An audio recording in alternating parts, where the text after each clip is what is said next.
I'm glad you stuck with that laptop, Alex. It seems to work a lot better for you. Pro Yeah. better. Well, this is BerryFlow Upstream number 21. We're here late night with Chad and Alex. How are you both doing today? What's Good. up? I'm glad you guys could make it out. I didn't even think this was going to happen, but here we are, you know? Late night. Late night getting it done. And no, there's actually some things to talk about, some things worth talking about. I think BBM definitely being a highlight there, but we'll get there. I'm pushing this out on the social media as we speak right now. Of the last week, the biggest, at least most recent news, for me at least, was the 55% sale. I'm really excited about the 55% off. Key devices, do you guys know which devices are currently supported on the 55% off in Shop BlackBerry?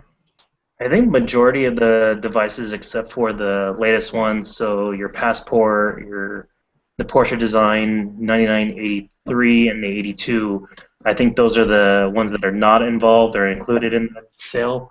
But you could pick up a Q10, Q5, Z30, Really, 200 bucks for Z30? Z30 for $200. No No, way. I think it's 300. Is it 300, 299? Yeah.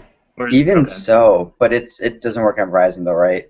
No, No, it's just GSM. GSM Yeah. and unlocked devices. So that's Okay. cool. You can kind of take it across carrier unless you're CDMA like Verizon and don't play that game. Yeah. I'm excited. I think I'm gonna grab a Q5 in red. I've been wanting one for a while. It seems like a good price. Why not? I mean, that's the one BlackBerry device I don't have in my collection. Does a Dev C count as a Q10? I mean, not really. Unless you convert it. It'd be so cool if like, we could just like put a touch-sensitive keyboard like onto older devices or something like that, like some kind of modular keyboard that could be switched out. I would pay typo type prices like $100 for something like that. That's just me. Damn. Well, if I didn't buy this Passport, I probably would have picked up a Z30.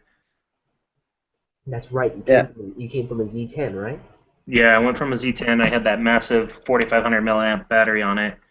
But I'm loving this Passport. I'm actually using it right now. Do you see yourself wanting to maybe go to said Z50 or whatever this device comes if it has a physical QWERTY keyboard like hidden, maybe like the torch idea? If that's a thing, would you consider, or you're sticking with the Passport? I wouldn't mind taking a look at it, but you know what? For whatever reason, I always come back to a QWERTY device. I always go back. I was on a Torch, the 9860. I went back to a Bold. And then I went to the Z10, and now I'm on a Passport. So It's kind of back and forth. I'm always seeing myself going back to a QWERTY keyboard. Hold on a second. This is gonna be amusing. So here's the shelf, okay? Here's the shelf of BlackBerry. There's a little bit of everything here. So what are we missing there, James? Just the Q5. That's all we're missing right now. So we have the Passport up front, right? We have the 9900. We've got the Dev Alpha C. We have the Z10, unbranded. I love the Z10. We have the Z30, which is still an awesome device. I have device monitor on this thing. It's been in power saving mode. It's been on for like 10 days, and it's like 25%. It's actually doing really well. My Z10 right now is like that too. It's Yeah. like on 60. This is a playbook, and like I love doing this comparison that like the Passport is literally just like half a. Oh wow. Like legitimately, it's same exact height and everything. So if you playbook owners should really take a look at kind of the Passport. It really just feels like and Chad can speak to this as well. It's like a tablet in your hands. The keyboard's awesome. Love the keyboard. That's Wait, like, so you keep the devices turned on within battery saver mode? Because I think I have my Z10 and Dev Alpha C turned off, and they start blinking after a few days, like they need more battery. leave them on in airplane and battery saving mode. That shit goes. Really? Yeah. Why? I don't understand this. I don't understand technology. Power saving just downclocks the CPU, so if your phones are off, like they're not doing anything, or so you think. The battery is still sustaining a charge, but it's not actually pushing current through, so it's just leaving that and getting rid of it. Well, thanks for the tip. Going to do that now. Glad I came tonight. Right, for a developer like you, I mean, keeping those devices on and test ready is actually like valuable. I'm just being a douche.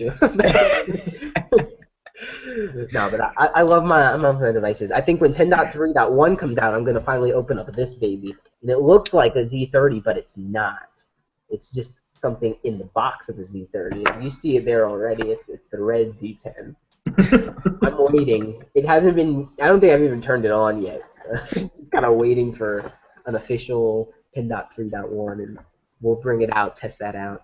Well, technically, AT&T Right. released. Technically. We'll get onto that later. Oh, yeah. But we'll get Something like on that. to that. Speaking of beta, we have some new things over in BlackBerry Beta Zone. Candid, which is the private social network exclusively for BlackBerry 10 and the web. It's actually on the web as well. And iGram. It's cross-platform. Candid's Yes, cross-platform.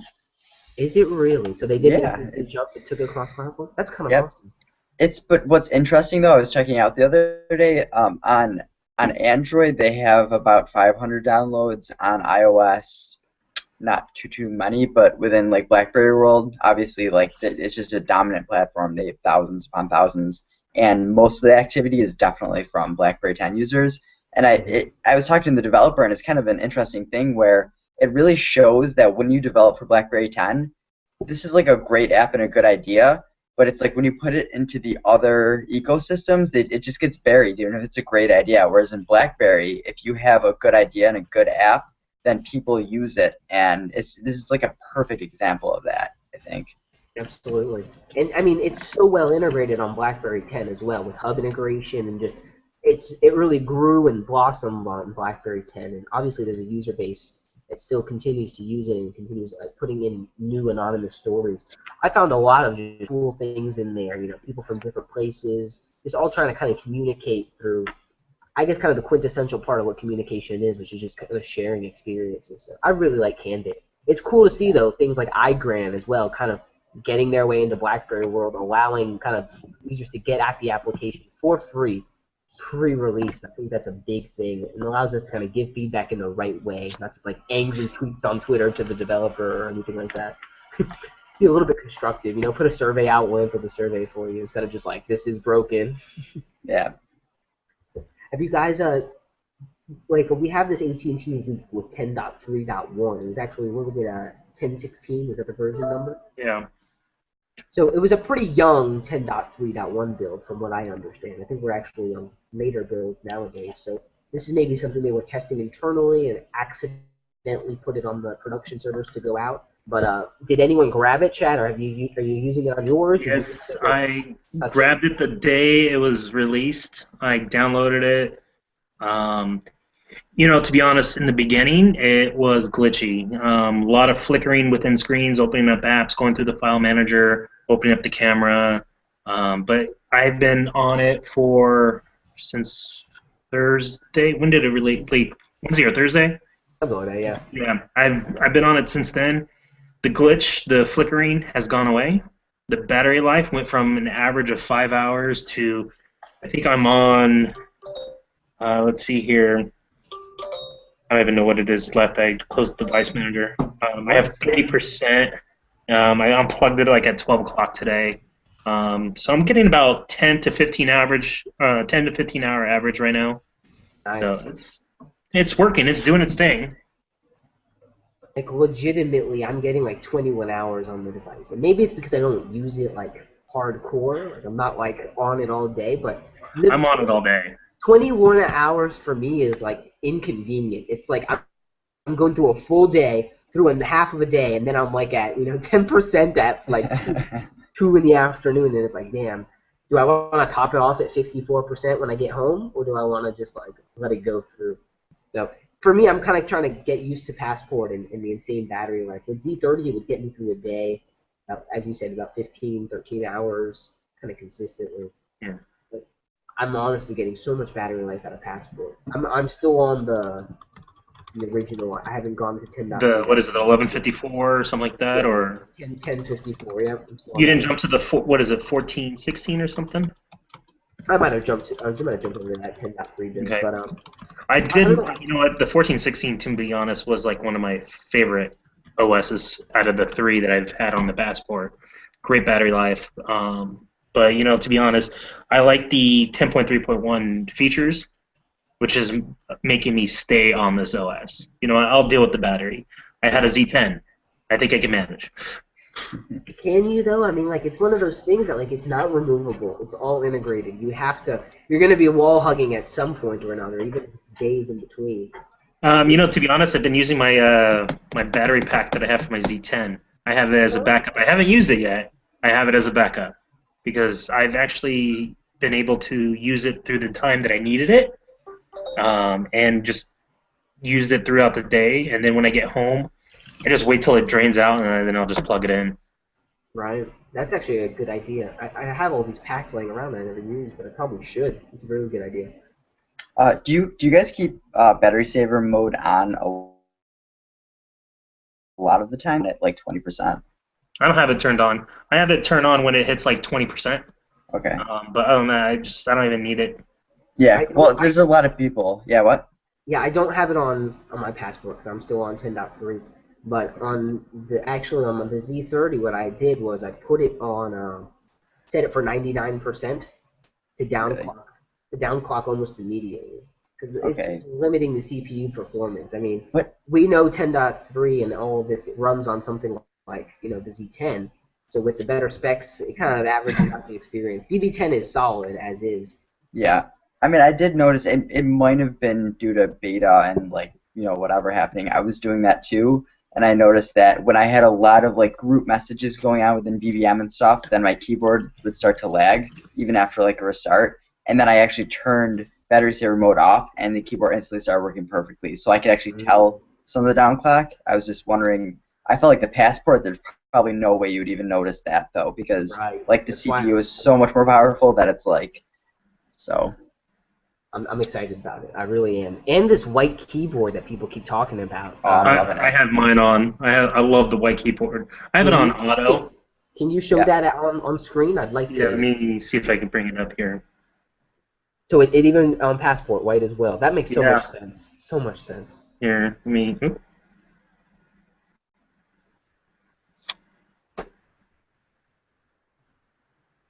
Oh, it's too bright. Too bright. Hold on. Let me take a screenshot. I have it on half too. We could probably blame Google for that one. No. I see it a little bit on Alex's side. Hold on. I got a better idea. I will turn the brightness off because. No.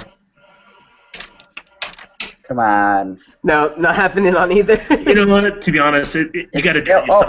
There you go. I got an angle. Oh, nice. So yeah. So I have it. Good. It's good that it's not. It's good that it's not inverted. They could have been the color scheme, but they didn't. They actually designed a white keyboard, which is awesome.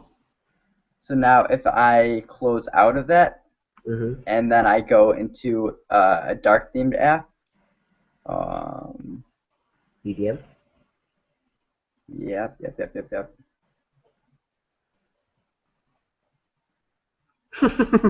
It's interesting. I was doing the good combo. Yeah. So it like totally just switches back and forth if it's dark or light theme, and I pretty much it only goes on for emails for me because that's really like the only light theme app, and that's because the hub's white. But I like it. Like it makes typing emails a little bit more fun because I'm not used to seeing the white. So then I see it, and it's like I have fun playing with it while I type an email. So I kind of like that it switches back and forth. I'm about it. That sounds pretty awesome. Like, they're doing a lot to kind of bring it out to, I think, a broader field. And it really makes you wonder, Alex, like at this point, from a developer perspective, what are you looking for in terms of maybe the next OS iteration? They've kind of fleshed out a lot of what the OS has to offer. I want to see maybe the core apps get redesigned and overhauled and expanded on. But as in terms of like API, what's limited on your end? Yeah, I mean, I don't really use too much like hub integration. Like I've never even used hub integration or had any reason to. And it's really one of the biggest problems that me and other devs seem to be having is, like when you're in the hub and you scroll down and it hides the little thing, like it moves it down, the signature action, it moves it down. So it should do that natively, and it's kind of set up in my app to do it natively, but they somehow like disable it and it's not working. So really no apps automatically hide it except for a couple BlackBerry 10 apps. For instance, BlackBerry World does it, the Hub does it, and I think those are like the only two apps that do that. So they should bring that native functionality to our apps. Some clubs or devs are claiming that they can do it, others can't do it. People are doing it their own little way that doesn't look as nice or feel as smooth. But that's just like a little thing that bugs me that they need to do. Right, like right now in the BerryFlow app on Passport, if you go into an article at the very bottom, it looks like the padding, like there's not enough padding, but really Yeah, the bar is that's another supposed to thing. hide. Yeah, it's supposed to hide away, but it doesn't, and that's Mm-hmm. based on the 10.3 SDK. So the apps are having to be rewritten, it seems, for 10.3.1 to really bring it up to par. Yeah, I mean, there's the bottom. I think it's like a 40 pixel kind of barrier there, and it's even in like the native music app and stuff. So rather than all of the developers going in there and adding 50 pixels or whatever padding to every single screen or whatever their app, I think BlackBerry should just make it so if it's a list, then it automatically adds a buffer at the bottom because, Right. like, to save us time, why do you want all of it, I'm really hoping they do that. These are like really nitpicky things, though. Yeah, small inconsistencies, like on the overall scheme. I honestly think the music application on 10.3 Plus is a lot better, but I still want to see something else. It's still very kind of bare bones. Equalizer is nice, but there's not a lot of control there with it. Darius had mentioned, yo, when are we going to be able to add album artwork in app? Like, I get that. That's something I would like, and maybe it's not on the enterprise roadmap that they've kind of laid out for themselves. But still, these are kind of some of the refinements I'd like to see. When BB10 hit market, it felt like such a consumer OS. Like, it was ready. It's got all these cool, new, innovative features, yada, yada. And then it's like, oh, but we're doubling down on enterprise and totally leaving that where it was. Like, advancements on time shift and things like that, like, we don't see that, Yeah, we can save them now and edit them later. There are just those tiny core refinements that I'd still like to see. What about you But guys? hey, like battery saver though, for instance, like that's a corporate feature, but it's a consumer feature too. Like heck yeah, I want battery saver, right? So sometimes it makes sense, the consumer feature or the corporate or enterprise features rather. So let's transition here then. Let's transition to talking about this BBM subscription. It's a big topic. It's pretty much the biggest topic of the week. A lot of people feel a lot of different ways about it. So let's start with Alex. We'll go to Chad, and I'll close up. What do you think the rollout structure is going to be? What will be premium? What will be subscription? And why? So I'm very mixed on this, and it's not from me necessarily being mixed. I have more feelings about my friends probably won't be doing the subscription thing. So, okay, to break it down, what is probably going to be paid? They pretty much already said that the timed messages and retraction, where you can pull back the messages, those will essentially be paid for. Sorry, I was just reading the chat. Those will essentially be paid as like a premium package, and then they said other stuff in addition to that would be paid. I'm assuming there's BBM protected. I don't feel like they would force BBM protected on consumers because that uses BES10, right? Like you need BES10 for BBM protected. So that's I don't think that's going to be part of the package. It might be like another package of its own, but we're talking about a possible consumer package that would be timed messages, retro. I can't even think of the word. I just said it 2 seconds ago. Retract. And that else they decided to do. And then in addition to that, there's going to be BBM meetings, which we actually see in the consumer BBM within a group. You'll actually see the BBM meetings there. So that makes me feel like it's not going to be an enterprise-only feature, or else they wouldn't have thrown it out in a consumer release. And then you click in and it says more information coming November 11th or whatever it is.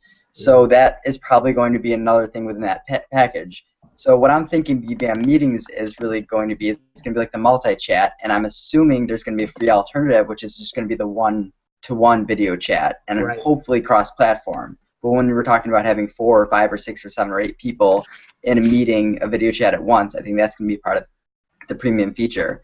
So there's got to be more, though, I think. Here's what, let's actually hear from Chad. What do you think will be the subscription base there? I agree with a lot of what Alex said, and this is I do as well. I'm just points, but go ahead. I'm just torn that yes, I know BBM's cross-platform, but they should keep it loyal to those who continue using the BlackBerry devices to not charge them or discount.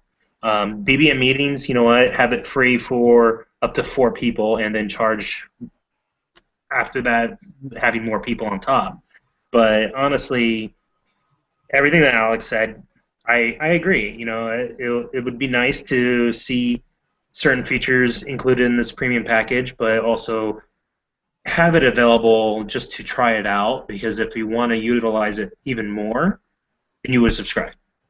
Just have it limited to utilize prior so you can get the hang of it, get used to it, and then if it's something that you see yourself using more and more and more, then you would subscribe to it. Is that what they're giving the 3-month thing for? Like, in a way, that's what they're saying here. Here's 3 months to test it out, and then that's when you make your decision. Well, okay, so after the 3-month period, you can't try before you buy, and that's why I think he's saying, like, once it's... Oh, no, I agree, yeah. People, yeah, someone that just downloads BBM, they should have the chance to try it, yeah, absolutely. It should be like you're on BBM, and within the first 3 months, it's a free feature, or something like that, like a timed promotion. Yeah. My thing is, if I were to pay for BBM in any capacity, I'd want to get...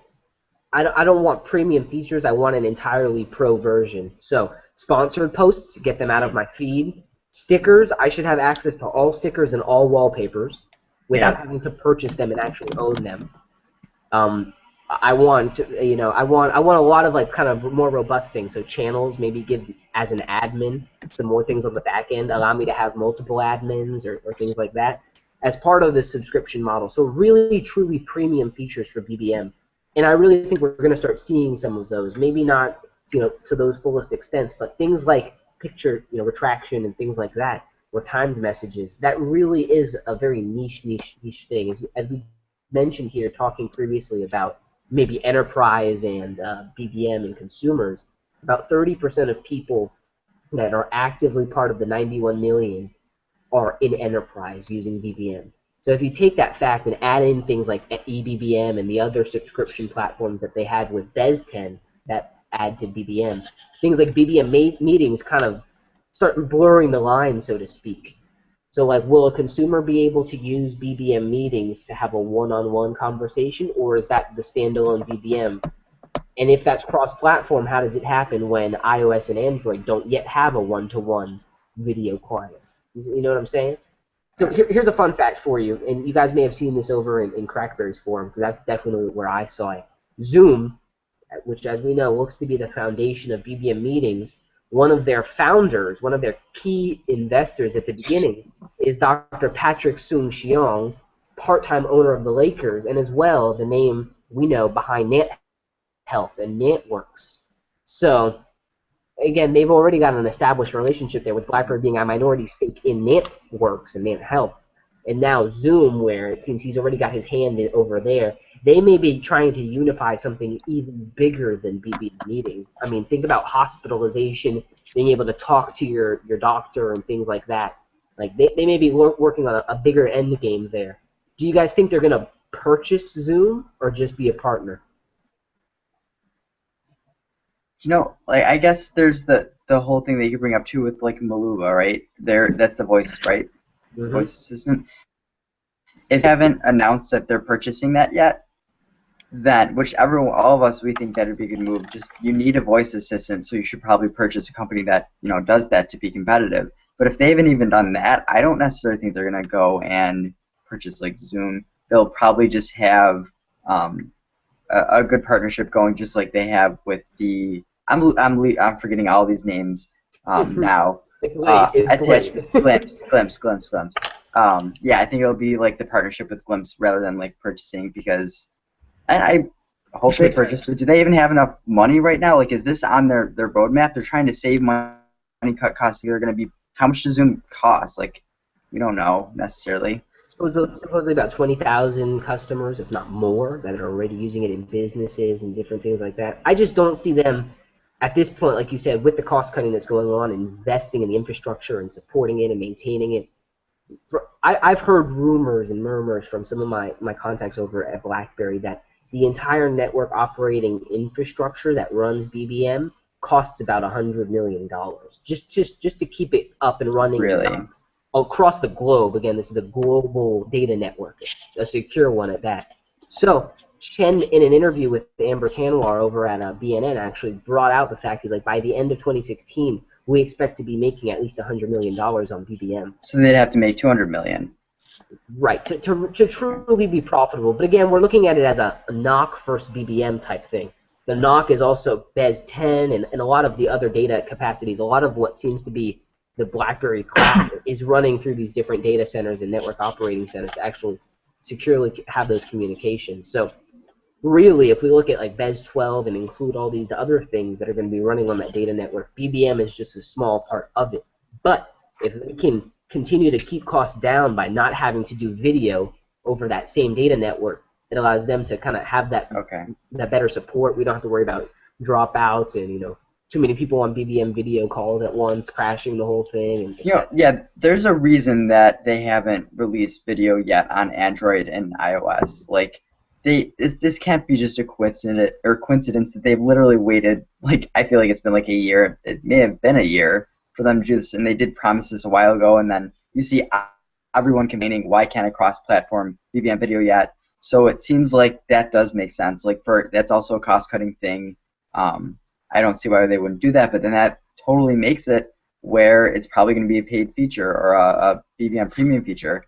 And then when you're talking about iOS and you could do FaceTime for free, or I guess if you have a BlackBerry 10 device and someone else's BlackBerry 10 device, then you can do that for free. They need to get more BBM users, and by making these premium subscriptions for more consumer-oriented stuff, I think that's going to hurt them. Like, just basic video is an important thing for a messenger like this. I think you're absolutely right, and it's going to be an interesting path for them to walk. Brandon posted the what was it, 66 brand or something like that, who did the commercial behind the new BBM features.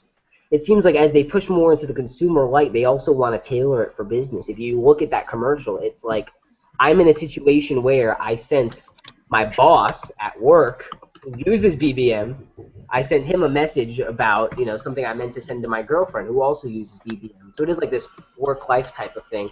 What do you guys think about something like a subscription across all of BBM as opposed to just those premium features? Well, I guess, I don't know. I think that I do like it being free and having some kind of thing for the paid features, like a subscription model for that. But I think they need to really, really, really, really go deep down and figure out what is more of an enterprise feature and what is more of a consumer feature. They need to build BBM stronger and stronger in order to get more users. They need to have unique value propositions. A good unique value proposition that we're talking about here is the retract and the time message. And the problem with this is they're now saying it's going to be a premium feature. So it's kind of like, do we have to expect any changes in the future to BBM? They're going to end up calling this premium features, like, nice pizza. They need to instead focus on building up BBM and make people want to come over and use it rather than saying, oh, here's an awesome feature, but we're going to consider this enterprise, which time messages, I don't really see that as enterprise. Even Chen on stage said this is like a Snapchat feature. So Snapchat is totally consumer, and Chen himself crossed the two. Snapchat, I don't know, man. I don't know. There's a lot of different things. So like the way eBBM works right now, you have to send a unique entry key phrase, be it where's the toast or X12. You have to send that outside of BBM for it to be accepted into the conversation. So imagine if I send you a timed message of the key code to then enter our highly encrypted eBBM conversation, and it literally disappears after that point. There are use cases. Yeah, it's there building are. But who's going to use it more? Consumers sending nudes or whatever the heck they want to do, or me just sending one of my friends a stupid picture that me making a stupid face that I'd rather him not take a screenshot or save it or whatever. Like the things that people use Snapchat for. Are people going to use it more for that or more? That's a great example that you brought up.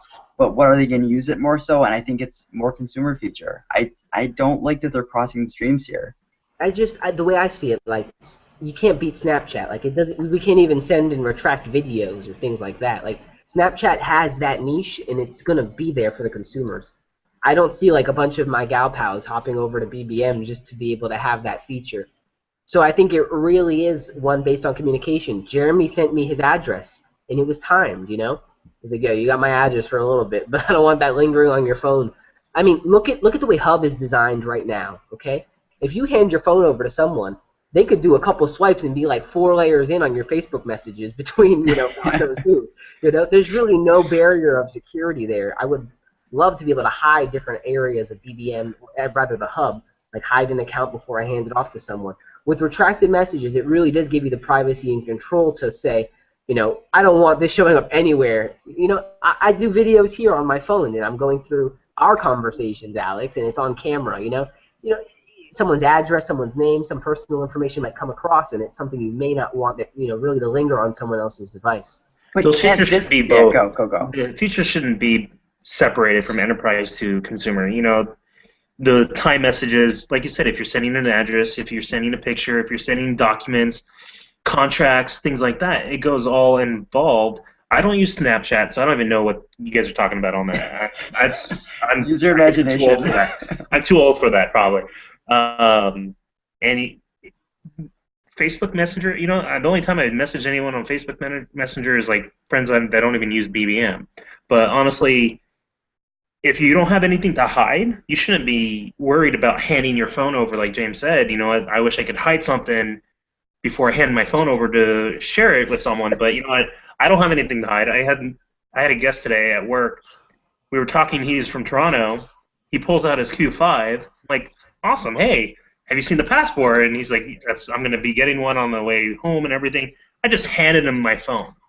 I don't have anything to hide. I don't have nude on there. I don't have posts or pictures of me, like selfies, things like that. I don't have anything to hide, so I just hand it off. But going back with separating between enterprise and consumer, and again, I go back to what I said. The subscription should be if you plan on using it for more than a limited feature, limited use. Right. If you're going to be sending a couple of things, like 6 times or 5 times a month timed messages, you didn't increase that. You don't have to worry about the subscription. But if you plan on using it more and more and more, that's when you should involve in the subscription. Go, like James said, a pro version. Yeah. Same thing like with the events and the documents. Fantastic idea, Chad. Like, give me 30, 40 timed messages before I'm prompted to a subscription or something static like that. Because really, for the general users like you and I, how often are we going to use it? The only messages time that I've sent have been to Alex for testing purposes. Yeah. And didn't you show something like when, like for example, Alex did a screenshot? It shows it on your contact saying this person has done a screenshot. Yep. Yeah. So if you're setting something over that you shouldn't be worried about hiding, and you want to set it up like a time for, like example, an address or a document, a contract. This, the time feature would be perfect for what happened to me yesterday with my accident. I could go ahead and have them send me over a copy of their insurance card, things like that, information. I could just have it timed, so if I need to save it for my personal records, I could screenshot it, and it'll be a great feature. But like I said, if you use it more and more and more, then a subscription base will make sense. But so this is okay. I totally agree with all of that, but this is the only part where I see a problem. BBM has 96 million users. They haven't yet cracked 100 million, and we're talking about WhatsApp, who I think they're almost at like 600 million right now. So the thing is, BBM, they need to innovate and add new features just to bring people over possibly and use it. I'm just hoping that them adding a cool feature like this, even if we use it once a month, twice a month, even if you don't use it like at all, it's still a unique feature to this platform that could potentially bring people over even just to try it, or say that they are more of a secretive kind of thing. They want to have a fling with someone and literally send time messages for every single interaction back and forth. Like, whatever, as long as it brings more BBM users. And I have problems where this is going to hurt them, because I think it's more important for them to get hundreds of millions of users than it is to get a subscription for this. So I feel like enterprise subscription good, consumer. Add some features like this that make people want to come over. Like, I think okay. Let's look at it. Let's look at it here. There's Wi-Fi voice calling already with BBM Voice, cross-platform. Everyone has it. There's channels. There's stickers. There's timed messages. There's a lot of additives to BBM right now, aside from chat and groups and the basic things like multi-chat as well. So, as it stands right now, one of their biggest competitors is Line.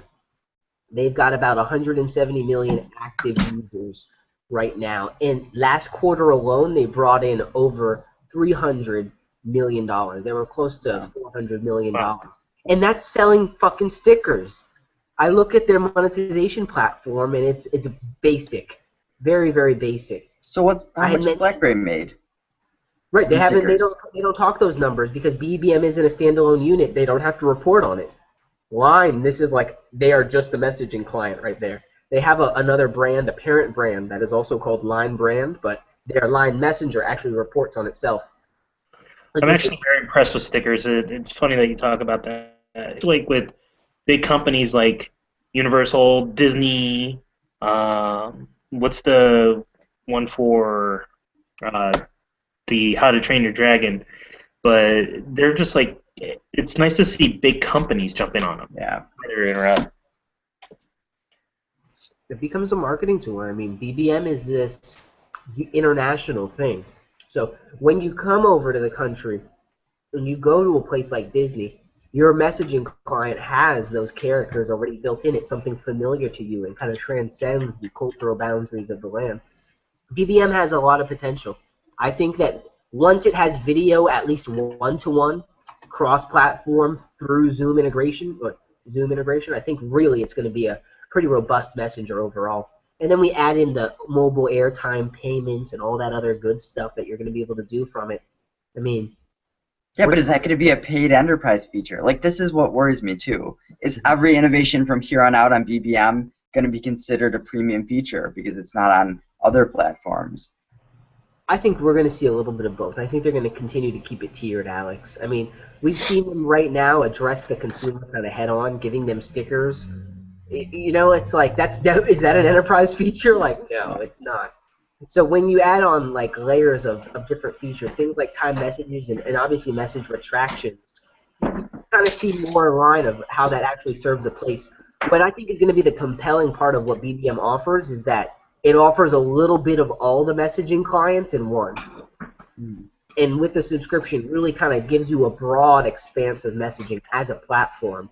And that's where I think the real value is going to come in. Tie in some of the mobile payment side with BBM money into things like channels, and then we can see like even little mobile e-commerce through a microblogging platform. This is awesome.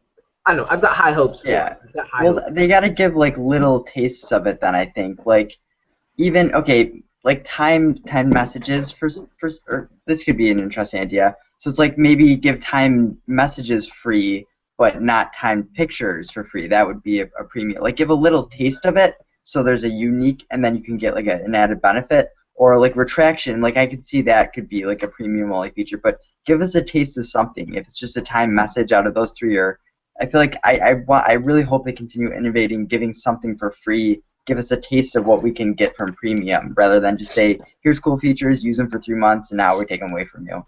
Right. I'd agree with that.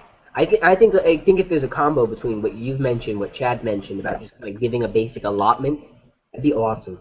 I mean, we talked about this a while back, making like a BBM money currency, and imagine paying into that currency in order to unlock and use for a period of time those premium features. We don't know how they're going to do it. They've got a whole shop.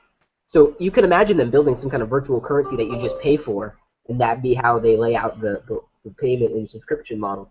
They've got Let people buy it for their friends, too. Let me buy you stickers. Let me buy you a premium subscription for X amount of months. Like, I think that could help, because I might buy my buddy for a month or something, or whatever. Right, I would do that too. I really want to see, I think, the BES12 kind of launch here that we're going to see toward the middle of November. They're going to talk about the Zoom, they're going to talk about the BBM meetings, and I think we'll kind of get a better sense of the foundation BBM has going forward. It seems that they're really focused on kind of leveraging, ramping up, like we don't have time to build this ourselves. We got to go, go, go, go, go. I think a year from now, not only will BB10 as an OS be kind of transcendent from where it is now, but also kind of the service offerings that they have across the board, from BES to QNX to BBM, are really going to be a lot more substantial. I mean, right now they're so close to feature parity with almost every other messenger out there, and they did it in a year. Like that's pretty. We gotta give it to them, you know. And they have the hate too. Well, I guess in terms of adoption rate, it's tough. If they were a brand new company, nothing with BBM or BlackBerry at all, I think they'd be up there at 300,000, you know, or 300 million subscribers. Simply it being BlackBerry is such a hurdle for people to jump over. At least for me recommending it. Yeah, absolutely. They're like, what? BBM? Yeah. But I SMS. Can I iMessage? And that's the thing, like, should BBM become a more integrated part of some of the other OSs? I mean, there's a widget on Android that can like sit on your home screen or whatever you want to call it. iOS has really nothing unique about it on their app. We talked about it a few upstreams ago, like how they should utilize BBM within those platforms. Like, for example, Windows Mobile. You know, I have my Windows Phone, and I haven't really touched it in like a month, and I blame Passport. it's true. I try to use other devices, but I always come back to the Passport because for me it feels like it's too small now. But it's nice to see how they integrated the app within the OS, and it will be nice to utilize it with iOS as well as Android. My wife, she has an iPhone, and she prefers SMS or iMessage, whatever, but with me, she uses the BBM, but she's just now saying, I'm tired of seeing these ads, and how do I get rid of them? And if she has to subscribe to get rid of these ads, she's not going to do it. She's not going to want to do it. She won't do it. Yeah. So, Chad, I don't know how it works on iOS, but if I go right now into BBM, I go to my feeds, and I find a sponsored post, I can long press on the sponsored post and hide it, and it blocks it forever. And it blocks it from that particular promoter. So it blocks BBM stickers, period. So any new sticker packs are also blocked. So maybe there's a feature on iOS that allows you to block it as well. Check it out for. I'll check it out on the report. Probably does that exact same thing. It's just not obvious. Yeah, I didn't even know you could do that. Yeah. Yeah, thanks for sharing that. I didn't know about that online. Yep, you can hide them away, and it's a permanent thing. It's like, this cannot be undone. Don't want these sticker advertisements in the future. They want to be able to tailor them to you. That's a good idea. Like it's social like, media marketing. Yeah. But you can choose to ignore them and block them, which is kind of handy. Like other ads, it's like it's there, deal with it, you know? Yeah. So yeah. Well, look at all the other social medias. Twitter does ads. Facebook does ads. And they all do it, and you know, I'm kind of glad that I'm using Black because I'm glad I paid for it because, you know, I wouldn't want to deal with ads like on the Twitter app or anything like that. I just want it to the point. Just give it to me. That's why, like, if they do the subscription, for me to utilize BBM to its fullest, if I have to do it, I got to do it. Got it. Alex really doesn't want to pay. He's so upset about it. No, it's not me, dude. I will pay $50 a month if I need to. I'm worried about my friends. I know for a fact they're not going to do it. They're like, BlackBerry users will pay $50 a month. No, but I know they're not going to do it. I know people who I'm trying to get, people who are using it on iOS and they're kind of hating me for it because it's not the best experience on there. If they are they're just gonna leave. So it's like, BlackBerry, you're stressing me out because I'm trying to convert people and you're gonna make it harder. Like, I'd rather be able to say, hey, check out these new features that you get that are unique. It's, you know, unique. But yeah, before we start judging, we should actually see what the price points are gonna be like. That's true. What do you guys think a good price point would be? I would like, copy realistically to a T and do a yearly BBM Premium, BBM Pro. I don't care what the hell you call it. For how much? One payment a year. Keep it simple. Don't make it a monthly thing. Like maybe like it says every quarter or something. $4.99 or something like that. Yeah. I just don't want it to be like something I have to think about. I want to do it one time. Don't even ask me again type of thing. Yeah, like the WhatsApp $1 a year, which has never charged anyone or whatever. I know. And if you were a BlackBerry user like 2 years ago, you get it for free or something for lifetime. Yeah. Right. And right now, WhatsApp, I think their revenue stream was about 16 million a year, which is like nothing, with a Yeah. massive over almost, I think it's like nearly 500 million users. Well, But they what's the monetize money even coming from? Because they're charging like 10% of their audience $1 a year. Like, is that the problem? pretty much. It's such a small, and that's why I think we're kind of like frustrated about the subscription thing for BBM because Yeah, they have 600 million users. So like, and they're being so careful about adding a paid feature. Like, they don't want anything to do with money yet. They're still building up. When you get 1 billion users on your platform, that's where you could be like, hey, 50 cents from everyone. People are gonna be like, okay, 50 cents, whatever. And you just made $500 million, like we're nothing. taxing you. Yeah. So that's, I don't know.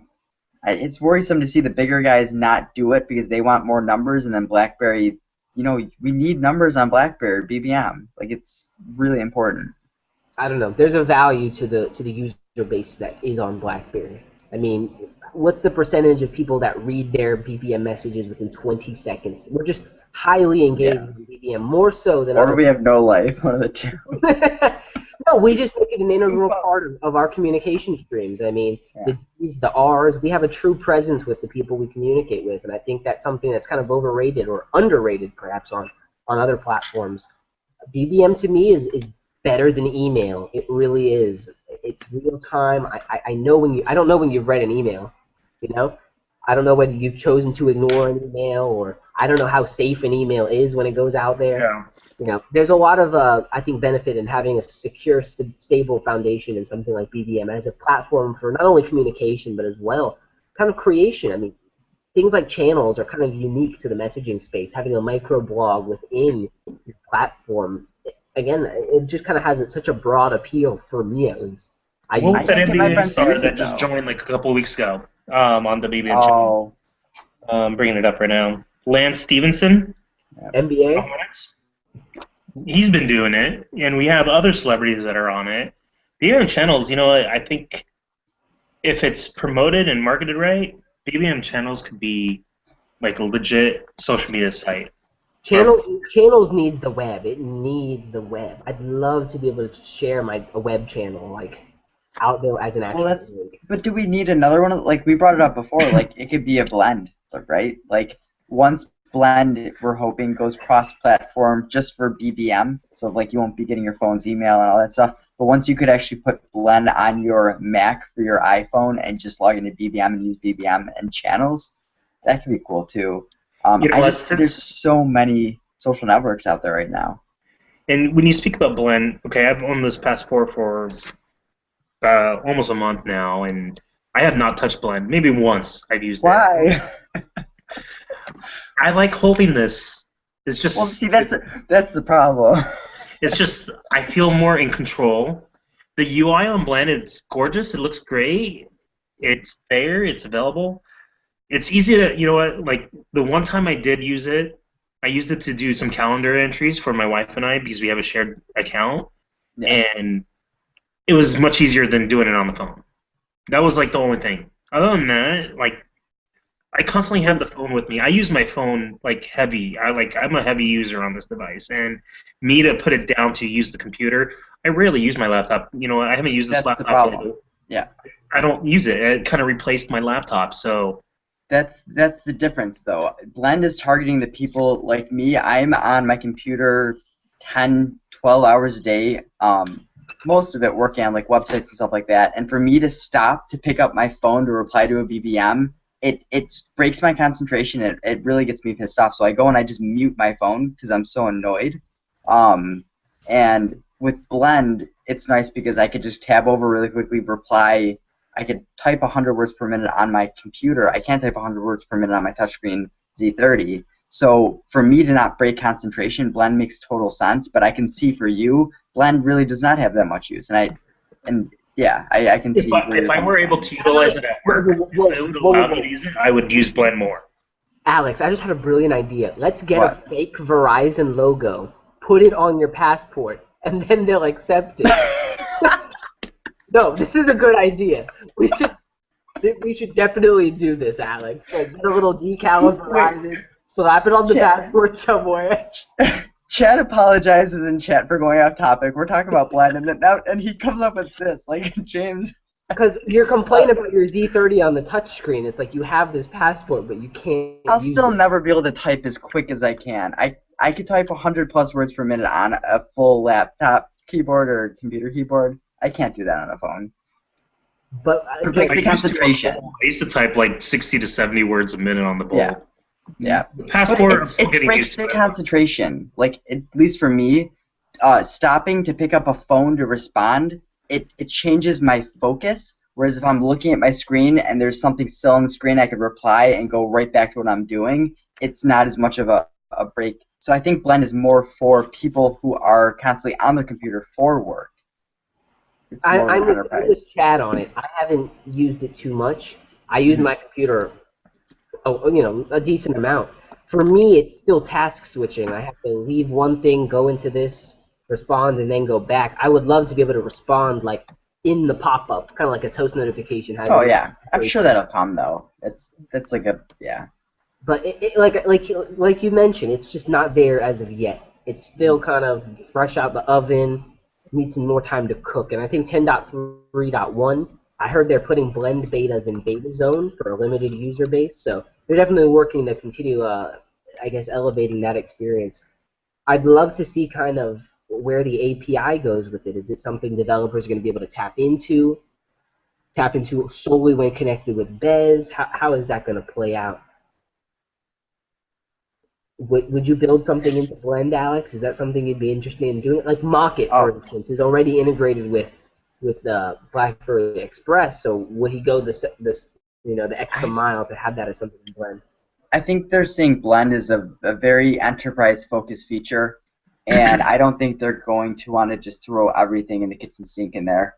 I think it's really going to just try and be like the BlackBerry Hub on the computer. They might allow you to throw some social networks like Facebook, Twitter, just to be all in that feed.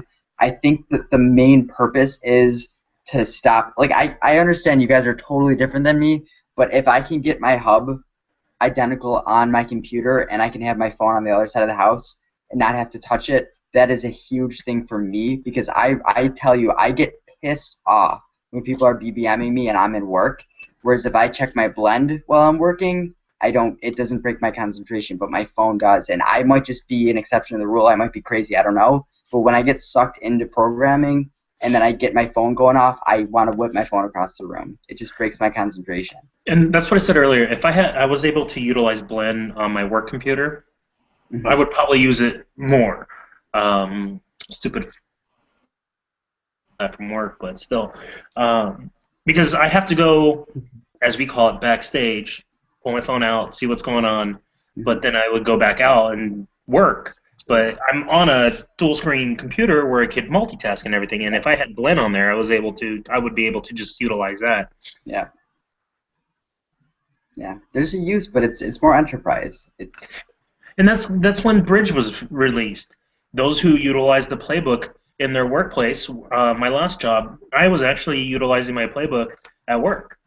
And I always had my Bold holstered or my Torch holstered, and I would have my tablet, and I'm actually working with clients, and I have my playbook out and just typing away, and I'm checking emails, and I didn't even utilize the email client on the playbook. I would just utilize it through the Bridge. Because back with the legacy devices, Bridge was actually successful and utilized to its fullest. But yeah, Blend, it has its potential. In my current situation, I don't see myself using it, but like in your case, because you're constantly on the computer looking at what you're doing and doing your jobs, and it works better for you. But in my case, it doesn't work. Not at the moment. Yeah. My Wi-Fi is just so shitty that I can't even use it. Does it It's time to switch. It's time to switch. Oh man, it's like sad that the only other option is AT&T, but that's something totally different. What is up with AT&T? Like, they're putting 10.3.1 out for a device they don't support officially yet. Like, what are you doing, AT&T? It's for those who are probably testing the device. You know, honestly, a lot of people think, oh, maybe they just jump too early. No, you know what? It's not a full OS, or it is a full OS, but it's not like a complete OS. It's our stable There's OS. some bugs, right? Yeah. There are bugs, and over The time. battery indicator isn't it true that you can swipe down and get the stats on there? That's a total. They would never release that to consumers. Yep. So that's right there telling that it was a total mistake for their testers. Yep. Oh, and then they retracted it, and then they released it like a 10.10 or 10.10 or 10.08 or something like that, or I don't know what it was, and then they just pulled it. So You can get people to use the word retract a lot because of BBM, and we'll start. I know. Like it's perfect. That is what they did. They retracted it. So BBM advertising right there. There you go. Yeah. But yeah, it goes to what James says. What's up with AT&T releasing it, and you know what? It shows that they're coming closer to releasing the passport. Yes, we jumped on it, or I jumped on it when it was available to purchase through Shop BlackBerry, which I had to say, and you guys probably talked about it when it was a few upstreams ago. I was very impressed seeing that it was available for the States a day after it was announced. That for me was phenomenal. It just shows that U.S. carriers are so screwed up. The fact that BlackBerry pulled that and it worked, it's an Apple move, right? Selling it at the Apple store, at the BlackBerry store. It's just now we just need to get AT&T on board and say, hey, BlackBerry Passport now available, or will be available at this time. Right now, if you go to AT&T website, all it is, if you do a search for BlackBerry Passport, all it shows is like up in their talk forums, where there's like a representative from AT&T saying, it's coming soon, we will be supporting BlackBerry Passport, it will be coming. But you know what, it goes back to AT&T making that, what means the most is the dollar. Do they really want to release a BlackBerry Passport or device during the holidays when they know they could sell their iPhones or Androids and get their income or their revenue that way? Personally, I would like to see it at the end of this year, but in reality, it's probably not going to be available until like January or February of 2015. Watch it come out on Verizon before AT&T. Done. I'd just be done. My buddy over here. You know what? Well, didn't the 9930, wasn't it released before the 9900 on Verizon? I genuinely don't remember. What I had for breakfast. Yeah, I'm with James. Ask the internet. On your own time. We're on air, man. We're billing our 17 viewers. Oh man. But no, I think since we were talking about Passport, did you guys happen to see the drop test that was done by Axiom?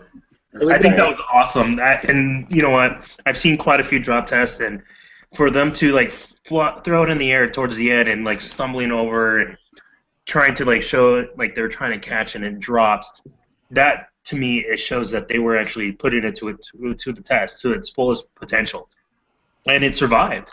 Five different drops. They dropped it. They dropped it face down. They dropped it on its back. They dropped it on its side. They dropped it standing on the back of a car up in, and then they chucked it like, "Hey, buddy, here's your phone. I'm lazy," and they're like, "Ah." So no, you're absolutely right. It was cool to see it and survive. I mean, the camera was fine. The screen was fine. Yeah, it was nicked up and. I was actually worried that the screen would crack. I was waiting for it to show crack, but it didn't. And you know what? It makes me want to actually accidentally drop mine to see. No. But I won't. Dude, it could fall that one way. Like, I'm sure this thing is freaking crazy well built, and the video definitely showed it.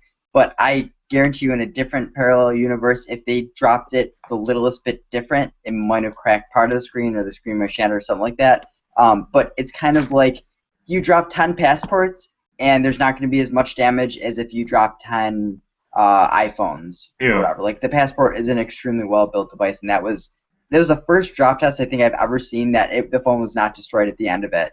That was really surprising to me. There was a new iPhone 6 and 6 Plus drop test where he was using like a dropper mechanism. Yeah, it just looked like a block of wood or something. Yeah. And it showed like 2 or 3 tests in, the screens on both devices shattered or cracked. The Plus shattered before the 6, the regular 6, but it shows like the quality. And you know what? But do they want quality or do they want apps? What would attract the phones to whoever is trying to get a new phone? It's an enterprise feature, right? Like, you need your phone to be tough that if you do drop it walking out of the cab, you can't have it shatter and you have to worry about going to the store to get a new one. But then that's also another thing where the passport is not that light. It is heavy for a phone, but it feels well built, and that's like the trade-off. Whereas iPhone, they're trying to go lighter and lighter and thinner. So it's just different focuses for different people. Yeah. Different strokes for different folks. When did we start? How long have we been on? Do you guys know? We have been on for approximately, exactly 59 minutes and 27 seconds. So at an hour, we're capping this off, right? I guess so. Well, we got to run through 2 more free things then. Right. Okay, so classic open letter. Really a strange way to introduce a product that's coming. It's like, it was almost like an open letter like, hey, I've been talking about this since February, but you still got to wait till December. Classic is definitely geared toward that quintessential BlackBerry user. I'm really excited to get one and try it out. I think it's going to kind of be that BlackBerry experience everyone wants. Well, us Passport users kind of know it especially. Like, you just want to be able to use that keyboard to navigate the OS and do the little fine-tooth things. And I think we'll get there. The Classic will be that first kind of real Hail Mary pass back toward what was, the awesome device like the 9900. I know you guys, or rather Alex, already sold his off. I still have mine. Are you going to sell it? No, actually, it's not worth it to sell it at this point. No one's going to buy it. And if Kim Kardashian will.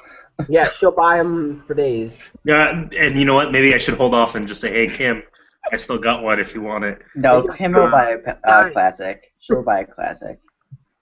But you know what? Like, the Classic, I was talking to someone the other day, and someone's saying, I wish they would stick with the trackpad. I'm like, it's coming. They are going to be coming out with a new device. Oh, and I showed them pictures on my phone. All right, let me know when it comes out because I will switch. And they're currently using Android because they don't want to deal with that, Apple. But it's just the Classic. It's going to attract those who were worried about switching back to BlackBerry with BB10, with the current, like the Z10, the Q10. The Classic is going to bring those back. I'm excited about it. I think people are going to be surprised how Android works, especially in something like this. It's going to be pretty interesting. Yo! We got Chris in and out there. Oh, there he goes. He's back. He's gone. He's gone. There Chris, he is. how's it going? Man, you can't hear us. All right. He's probably had more beer than we have.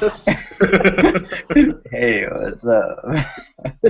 He's like, yo. No. We're talking about the Classic right now. You're currently on a Z30, Chris. Is that correct? Yes. Can you guys hear me? Yep. Perfectly. Sorry, it said my microphone was muted. Welcome. Sorry for the late entry. No. Entry is always good. It's a stream. It's always going. Chris, Classic or Passport? What would you go for? Oh, most definitely I'm going for a Classic. When that drops in December, I'm going to be all over that. Like, stank on shit. No, I'm just kidding. I really hope like Verizon gets this device. Verizon needs to get their game together. I mean, They will. You bring a Z30 but not a Passport. Like, blows my mind. Chad makes a great point. Maybe Lauren will come back to Team BlackBerry once the Classic comes. Wait, what's she on now? She's on an iPhone. She sold all her BlackBerry products. She has an iPhone 5. Yeah. Are you guys screwing with me? No. When did this happen? iPhone for like what, a few months now? Yeah. Is she even been in like the group? Yeah, she's still there. I haven't heard. From No, her. because group notifications don't work on iOS. Why did this happen? What? She was like so into it. I blame her boyfriend. Oh. Just Yeah. makes sense, right? But no, Anyway, Classic. If all your peers are on like one device, after a while, you're either No, gonna it gets convert them- exhausting. Yeah. Right, you're gonna convert them or fall over. I mean, especially if there's like new apps that are coming out that you really cannot get on any other device. I mean, that'll sway you. It really will. Yeah, I could give a shit. Like, I got the browser. That's all I need. All I need to do is Google search and. The browser. That's all. The browser's so awesome on Passport. Chad, do you use the I and the O to go in and out? No, actually, I don't. I use my fingers to zoom in and out, and It's just out of habit from my playbook as well as from my Z10. The one feature that I actually use from the keyboard is using the U to open up the screen from a lock screen. The U. Yeah. So if your screen is locked, Yeah, to unlock. you hold U, and it should unlock Oh, that's pretty cool. or open up. It's the old, legacy quick buttons. Just like, doesn't K lock I the do screen? use TMB, the top of the Yeah, screen. top and bottom, yeah. Yeah, I use that all the time. I wish that was something that I could utilize with the Z10, like doing the double swipe up with the keyboard and Yeah, using they should. They disabled the speed settings or the quick whatever that's on Passport and every other physical QWERTY device. They should allow me on a full touch device to be able to, on the home screen, flick up the keyboard and do like press P for Pandora or like set my own thing up. Like, That'd be dope. Like right now on the Z30, you can swipe up in like the browser and press P to and go it does work. Yeah. Some of those keyboard shortcuts still work. It makes me wonder, kind of like where after the Classic, like, are we gonna get another iterative upgrade to the Classic, or are they gonna kind of innovate this track technology into something else running BB10? I think 2014 is going to be the keyboard, and then 2015 they're going to bring out the all touch. Yeah. Or the mixture, right? Or like the slider. Yeah. Like imagine a tablet, right? Like a playbook type tablet with a trackpad like on the corner, you know? No. Like just like a little mouse pad, you know, to run around the tablet with. That's what it's for. You're gonna talk about like Chromium browser that's on the playbook. What was that? That browser that came. Origami. Origami. Thank you. Yeah. Origami. Right, like the playbook's so good still. Like I never turn it on. I never look at it. Oh, stop! That's plugged up and charged. My playbook is my my nightstand clock overnight with the flip clock. And during the day, it is actually a useful tool that I use. Like I use the browser. I actually still use the bridge feature sometimes because I like the bigger screen when I browse.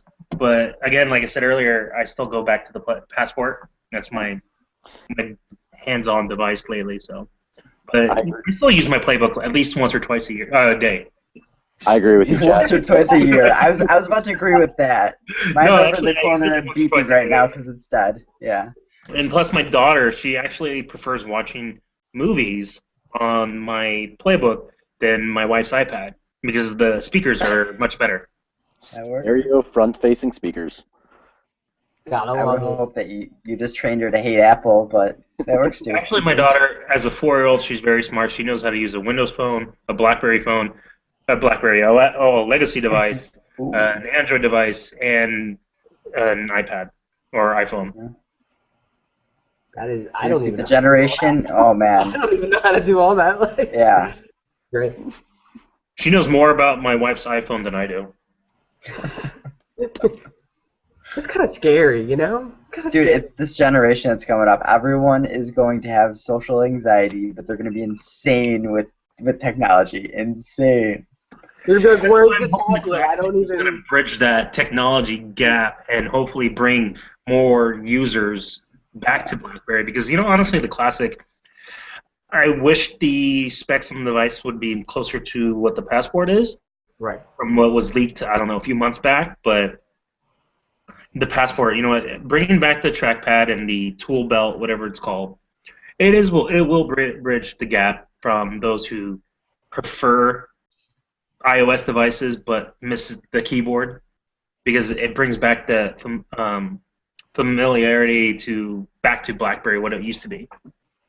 Yeah, I mean, it's clearly they're doing it to try and transfer over all of the legacy 9900 users or anyone else on the curve or anything like that. So, like, while I agree, it would be nice if they upped the specs a little bit.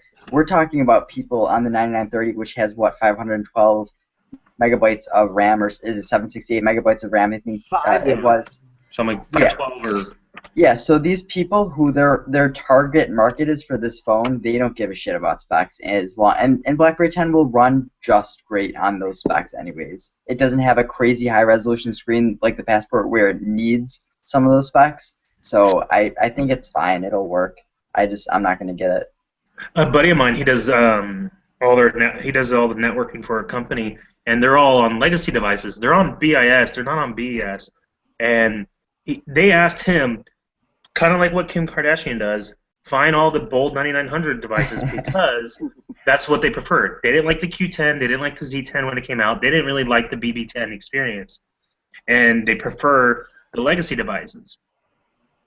So it's just he has like 6 still in brand new boxes, and I'm like, I showed him when he came out to visit a couple weeks ago to Florida. I showed him BB10, I showed him my passport, I showed him everything, and he loved it because it was 10.3. I showed him all the new features from when BB10 first came out and compared everything. He liked it, so I sent him all the information that he needs. I sent them more information about the Classic. He's going to present it and hopefully bring them over from the legacy devices over to the Classic. So we'll see. Yeah, that's what it's meant for. I think it's going to be you saying this, Kim Kardashian saying, all these people saying this is getting me motivated that the Classic's gonna sell really well. So I just can't do it. Like I'm. Like if I oh no, had dude! the From a passport, oh man, no, it's a joke. Bring up or use your Z10 after like typing on a passport and then opening up the keyboard. I'm literally like old man. Like yeah, it looks so cramped. It absolutely does. And I love the form factor of the Z10. The Z10 was like my favorite device of them all. I was sad when I heard the Z30 was a larger form factor. I was like, but BlackBerry did all these studies that 4.7 inches was the perfect size or whatever it is, or 4.3 or I don't know. And then the Z30 came out, which was like 4.7, and I'm like, no, that's gonna be a gigantic, and it was gigantic for the first couple days, but now I don't want a phone smaller than the Z30. I don't really want one bigger than the Z30 unless you're going like Passport because that's just different. Just wide. I think the Z30 is the perfect size. And you know what? I would have to say this. I would disagree because for me, okay, I got big hands. I could actually type on the Passport with one hand. The Passport is the perfect device. For my big hands, you know what? The Passport fits perfect. But you know what? Before the Passport, I felt the Z10 was like the perfect size form factor of the device. Did you use the Z30? No, when James came down and visit, I was messing around with his phone. You gotta give it a few days. But you know what? The one thing that turned me off about the phone was the screen. Oh well, yeah, that's the screen on the Z10. The LCD. It's not that great. It's phenomenal. And same thing like with the Passport. I love the look, and it's so hard to turn down the brightness because I love how clean and crisp it looks. OLED does not look that great, especially in a white operating system. It does not look very good. If everything was dark, I have black, white. I have the only thing that I have on dark theme is my calendar and my text messages. I have everything else on white theme. Yeah. So like the crispness of the screen when the brightness is full up, it's just gorgeous. Yeah. I have to say, I'm definitely jealous of you guys with having the Passports. Here, I'm still rocking the Z30. I was with the Z10, and I have to say, like Chad, to be honest, I've had the Z30 now for quite a while, and the Z10 was my favorite device as well, just because of the size. But the build quality of the Z30 was just 100 times better, just with the speakers and everything like that. But I'm hoping once the Classic comes out that we'll see at least similar build quality, which I know with specs are not going to be the same, but still have the stereo speakers. The screen on the Classic is going to be LCD as well, correct? Does anybody know that? I'm sure it will be. I think BlackBerry is moving more towards that because there was a little benefit from going OLED, but I don't. Was the battery life, wasn't it?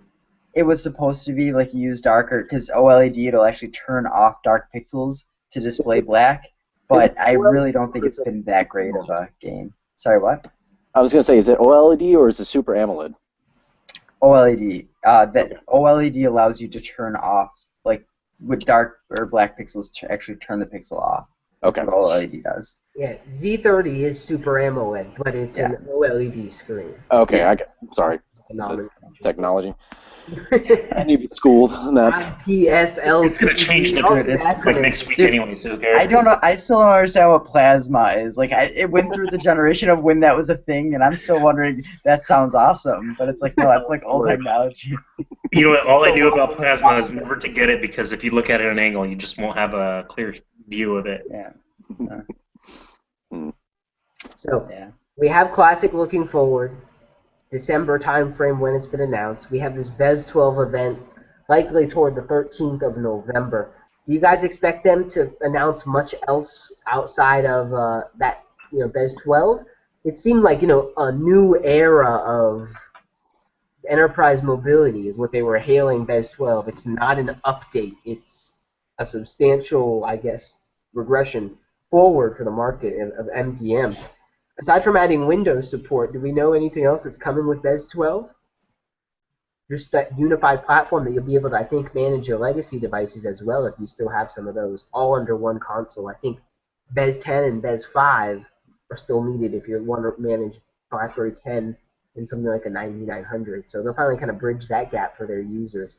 I think they've got about 80,000 enterprise customers, which is quite a lot. I'm kind of interested to see, as we had talked about previously, this event is in San Francisco. It's near Silicon Valley. It's in that area where there's a lot of enterprises already, and a lot of enterprises that may be using BlackBerry, at least on the enterprise side, as per their MDM. Do you guys think it's going to be a long event? I've heard that they do plan on kind of having a little bit more information and some announcements at the event. Do you guys think? I really think they're going to either buy Zoom or mention something about Zoom that's going to be pretty important as per the partnerships. Yeah. I was like, yeah. I don't think they're gonna buy them. They're gonna announce a partnership, whatever that may be. Maybe I don't know. They'll buy into shares of Zune or something. I don't know. I don't think they're gonna buy them, but yeah. I think, was it Brandon that was talking about the last time? I just think a partnership would just be a smarter idea in that aspect. I mean, it's like them working with Glimpse back with the location. It just doesn't need to be something that they have to buy. That I think just the partnership gives them the best benefit for their buck. Yeah. I just hope it doesn't disassociate the BBM video experience from BBM. I want that to be something. Yeah. Oh, if they make you go into a browser window to do that's the one thing that I'm turned off by. If you have to go into a browser window to talk with the other people, I'm not gonna like that. What I've seen is that it's actually a standalone application. So it'll launch another native application, but it's Zoom. It's Zoom in a BBM skin. BBM would probably be able to pull a card over then. In that theory, if it is a native app, it should be able to pull a card over, and it should be able to be native. It'll look seamless, but at the same time, it's another app. It's BBM and BBM meetings for the video. It's not as integrated as Glimpse is, but it will be in theory. It should work seamlessly enough. Yeah. I'm interested to see if there's any kind of we may start hearing something. Because again, why have a whole event to announce a piece of software? I feel like they may actually start talking about the Internet of Things, and maybe. I can't wait. I can't wait. Well, because that's the same date for BBM meeting date. Is the same date, right? Yep, I think so. If they're likely gonna announce that as some kind of enterprise package with BBM meetings as part of the eBBM suite for enterprise, etc.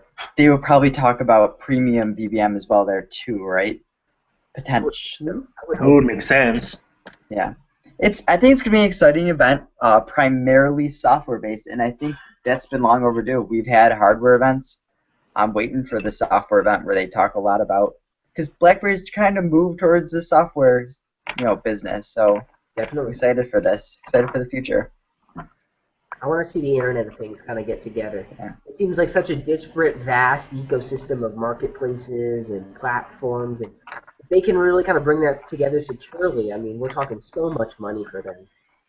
So much. I mean, they're already facilitating Apple and Google in the car. What else? What other kinds of transactions can they kind of take an influence on? I'd love to see it moving forward. Anyway, guys, let's wrap it up here. We've gone on far too long. I think we had some good discussions for not a busy or news week at all. So. Right. And I'm sure people will be commenting, in the coming days in regard to BBM, what's it called? BBM. Chad's here showing us off. I'll lock it on for you, Chad. We'll have a review. I'm going to be doing an open box on a new case that I just picked up. I also will include the hard case.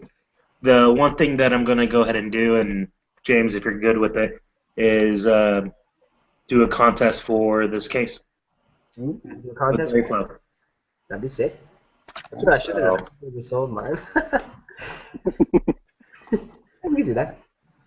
Can we apologize real quick for keeping people up past 12 a.m. on a Sunday night who have work in the morning? Late hours. What is it? After No dark. apologies. Come on, you gotta have dedication. Yeah. That's what it is, guys. Here for you almost every Sunday. We're trying. Monday Well, morning. you know what? We're consistent once a week. Yeah. Right, Yeah. doing our thing. Anyway, Chad, Chris, thanks for hopping on toward the latter end there, and Alex, as always, great to have you on. Look forward to our next conversation. You guys take it easy. You too. Later. Take care. See ya. Yeah.